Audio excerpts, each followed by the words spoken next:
Assalamualaikum warahmatullahi wabarakatuh. Hello everyone, how are you doing? I hope you are doing fine. Oke, ada yang tahu nggak ya kira-kira hari ini kita akan belajar apa? Tapi sebelum itu Miss Bara mau kalian melihat dulu tayangan video berikut ini.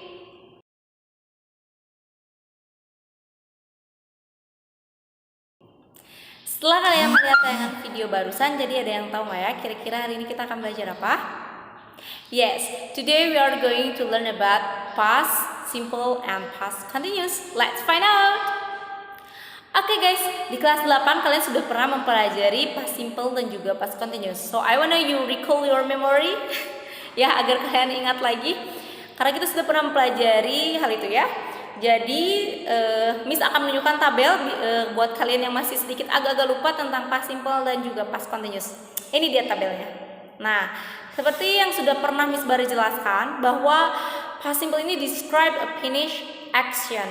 Jadi sesuatu hal, kejadian yang sudah selesai, gitu ya, selesai. Dan juga biasanya we use the past simple with the past time adverbials like yesterday, last week, terus 2 hours ago dan yang lain-lainnya ya. The past continuous describe an action in progress in the past. Jadi kayak digunakan untuk mengungkapkan sesuatu yang sedang berlangsung tetapi pada waktu lampau. Nah, struktur teksnya kalian sudah pernah kan ya di kelas 8? Ayo recall your memory. Ya, jadi seperti yang tabel yang Miss Bara tunjukkan, untuk di past simple kita menggunakan verb kedua, kata kerja kedua, dan untuk di kalimat negatifnya kita pakai did not atau didn't. Ini kalimat tanyanya did ya, kita pakai did-nya dipindahkan ke depan. Gitu. Tidak ada perbedaan. Jadi mau subjeknya I, you, we, they, he, she, it, semua kalimat negatifnya menggunakan didn't atau did not. Tapi kata kerjanya balik lagi ke kata kerja pertama gitu ya. Tempat simple. Sudah ingat sekarang? Good. Nah, untuk past continuous seperti biasa harus menggunakan to be dan juga verb ing ya. Tapi to be yang digunakannya bukan MR is lagi. Untuk di past continuous kita menggunakan to be-nya adalah was, were.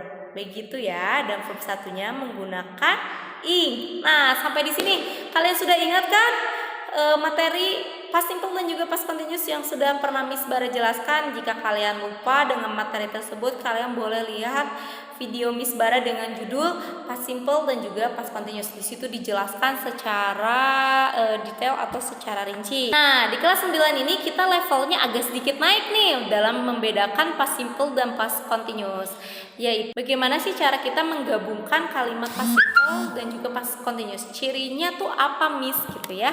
Nah, Miss Bara akan jelaskan dulu sama kalian bahwa the past continuous ini describe a long action in progress ya, long action. Sedangkan past simple describe a short action.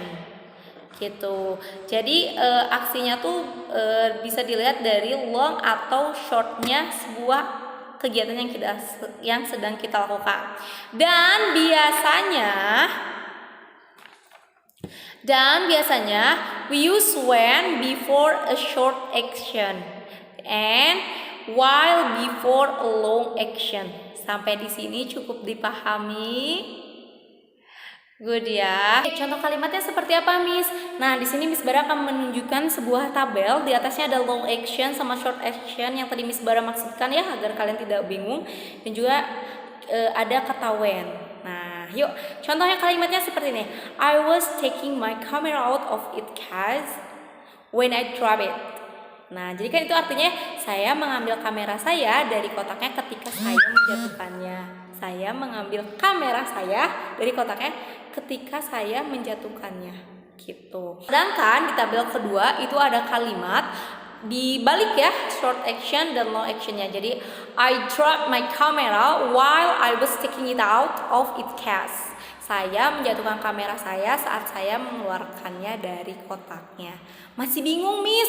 Gimana sih cara membedakannya? Nah, cara membedakannya selain dari long action dan short actionnya ini adalah dengan memperhatikan kata when dan juga while. Nah, jadi biasanya ketika ada when nih, coba lihat kalian perhatikan di tabel pertama, ketika when itu setelah kata when itu pasti past simple. Sedangkan sebelum kata when itu adalah past continuous. Ingat ya, sebelum kata when itu biasanya adalah past continuous, sesudah kata when adalah past simple. Sedangkan untuk while sendiri adalah setelah while itu adalah past continuous, sebelum while itu adalah past simple. Itu secara simpelnya untuk bisa membedakan kapan kita menggunakan past simple dan past continuous secara bersamaan. Ya, jadi ingat pokoknya setelah when apa? Ya, betul ya. Setelah when itu adalah past simple, sebelum when past continuous, sesudah while past continuous, sebelum while past simple. Betul banget. Harapan kalian mengerti ya dengan video pembelajaran kali ini apa yang sudah kita bahas. Karena kalian sudah naik ke kelas 9, jadi level penggunaan past simple dan past continuousnya itu mulai naik tingkatan levelnya. Jadi tidak hanya belajar untuk membedakan struktur teksnya, tapi juga belajar untuk mengkombinasikan atau menggabungkan kalimat past simple dan juga past continuous dengan ciri menggunakan when ataupun while. Dan jangan lupa untuk diaplikasikan pada kehidupan sehari-hari. Thank you for watching. Jangan lupa di like dan subscribe ya. Oke, sampai di sini dulu video pembelajaran kali ini. Thank you. Assalamualaikum warahmatullahi wabarakatuh.